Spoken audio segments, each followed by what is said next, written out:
Stevie, good 3 points last weekend and going into another game this weekend, some tough opposition. What are your thoughts? Yeah, I think that's what we needed.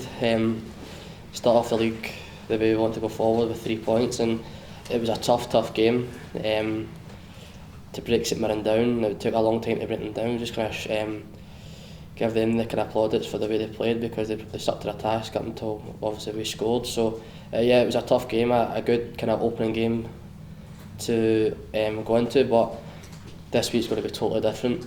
Obviously St Mirren were a little bit more defensive, come away from home, so now you're going into a game at Ibrox where Rangers are in top form, obviously with the Europa League run, and they're at home as well, so they're going to be expansive, attacking football, and these are the type of games that throughout the season, these are the type of games you kind of look at in the fixture list to see when you play against obviously the big teams, and it's one that everyone's kind of looking forward to, and obviously it's even better that it comes the second game of the season. It took a lot of patience, obviously that goal last week.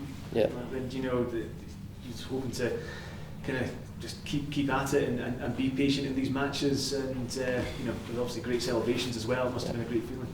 Yeah, I think obviously we were getting a bit frustrated. We couldn't really break them down. Obviously we had a few chances. Obviously Flo's goal was onside, it called offside, but it was a bit frustrating, but that's what happens when you're at home, and you've got teams coming in sitting in. You have to kind of keep playing the way you do, and like credit for us that we never changed the way we played. Yeah, we changed the formation a few times. The manager kind of chopped and changed a little bit, but it took a long time. But we stuck to our task, and we never kind of changed the way we played, and it finally brought them down, and rightly so, because we had a lot of chances and we could have scored before that. But you're going to get games like this throughout the season, so it was a good test for ourselves, and thankfully we came out on top. What do you think you can expect from Rangers this season? Obviously a lot of close games last season. Yeah. Obviously you say they're on form, and Europa League action this week, and what can you expect from them? I think I would expect exactly the same way they played last year. I was quite surprised the way they played football, and I quite enjoyed the games that we were playing in, because it was end-to-end stuff, and obviously we got a lot of draws against them, and sometimes we obviously wished to get a win or so, but I thoroughly enjoyed playing the games, because it was expansive football, like attacking football. No one was really sitting in, and the type of games that you thrive to play in, especially obviously going to like stadiums like Ibrox and stuff as well. So no, I pretty much expect the game Sunday to be pretty much kind of the way the games were last year, close games and exciting for people to watch, and that's why everyone's kind of excited to play in these type of games. Do you set yourself any personal goal targets, Stevie? You always want to improve as a player, and the targets I set last year, I kind of hit them. Last year I kind of wanted to just play as many games as possible, and I did that and score goals again, which I did, so probably just maybe up my goals a little bit, up my assists a little bit to help the team. You don't want to kind of let it low. You can always want to improve yourself as a player, and that is probably what I want to do, is keep maintaining my position in the team, because we've got a lot of boys now that are all fighting for positions as well. So that's probably the main important thing, is keep my place in the team, and then from that get more my goals up again, my assists up again as well. So it's kind of probably the same as last season. It's interesting looking at some of your former colleagues. I mean, John McGinn's going to play the Premiership tomorrow. Lewis Morgan playing Champions League qualifiers. Give you an indication as to what can be achieved. You're still an ambitious guy as well, aren't you? To try and prove yourself. Oh, 100%. You can see the boys, obviously John going around signing a new long-term deal at Aston Villa, and rightly so, because he's done ever so well for him, and now it's really good to see my friend Lewis obviously starting in Champions League qualifiers as well. I know he had a bit of time obviously going to Sunderland last year, and now he's thriving under Neil Lennon. So it just kind of shows you that the crop of boys, especially the boys I mentioned there coming through St Mirren, the crop that we had are doing really well, especially obviously Kenny now going to play in the Premier League as well, Kenny McLean. So yeah, the talent's always there. Now it's hopefully my turn this year to kind of show what I'm about, and hopefully I can kind of make that step up and see where I can take myself. It was 12 months ago last week that John was playing for him in the Europa League. Fun enough, you know, it just shows you what can happen in a year. Yeah, it's just you put the dedication, the time in, and you play well, you've got that chance to make that kind of jump to that level. And when I was in the Europa League with John, I was sharing a room with him, and he didn't have a clue what was going to happen, and forward a year and he's playing the Premier League, so it's unbelievable what he's done, and it just shows that pathway to the Premier League is there if you do the right thing, you play well, and you're at a team like Hibs will give you that kind of platform to express yourself. That must have been some dressing room at St Mirren then back then, wasn't it? It was, to be fair. There was a lot of good players.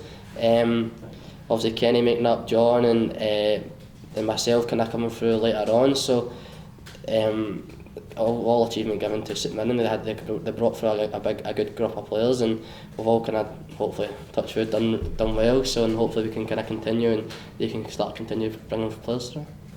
I was going to say, there's a lot of pressure on Rangers this season with after Celtic going for 9 in a row. Is that something you can take advantage of when you go there if you know they might be letting there being what happens? To be honest, I wouldn't see that being an issue for them. Like, just probably going off the kind of the manager Steven Gerrard is that I think the last thing in their mind going into Saturday is the nine in a row. I think first he'll, just like probably our manager would do, is Saturday's the first foremost. That's the upcoming game. Like, it's a long season. I think you just have to take each game as it comes. So probably in Rangers' mind is just go out on Saturday to get the 3 points, the same as us.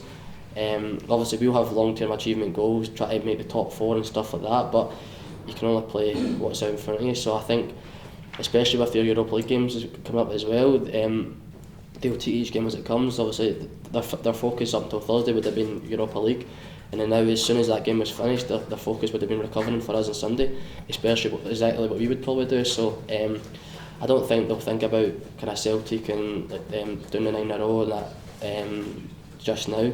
I think they just want to get as many points as possible up until the games come into play. You mentioned sort of keeping an eye out for the Ibrox game when the fixtures came out and stuff. A lot of the new boys have been a new experience for them. Have you been asking, like yourself, what to kind of expect at Ibrox? Yeah, they've obviously, the main attraction when you come to this league is obviously, if you're a Hibs player, it'll be like your Tynecastle games, your Parkhead, your Ibrox, and they've always asked questions. I've always, the one I pointed out was Tynecastle away. My first experience of that was a Friday night. I think it was a Friday night. Under the lights, and the atmosphere that was unbelievable. It was one game I've always wanted to be involved in, and it definitely exceeded my expectations. And then obviously at Ibrox and your Parkheads, because it's massive stadiums, it's stadiums you want to play in, and it's like unbelievable games. That's what I enjoy to play. So they've always asked about it, and I've tried to explain it, but you don't really feel the atmosphere until you're sitting there and the referee blows a whistle for the start of the game, and that's when usually when the noise erupts, and that's when you kind of open your eyes and go, right, I'm here. You kind of want to show what you've got then. How have you enjoyed playing alongside Scott Allan? It's been good, yeah.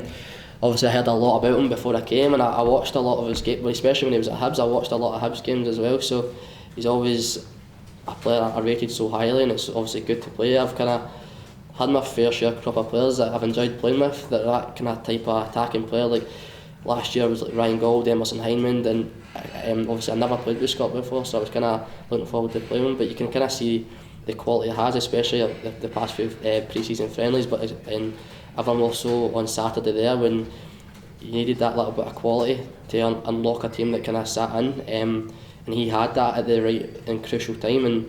And obviously he had the post before that, but then he obviously scored the decisive goal. So to have that kind of quality of player in your team is really good to have, and hopefully he can bring that little bit of quality on Sunday.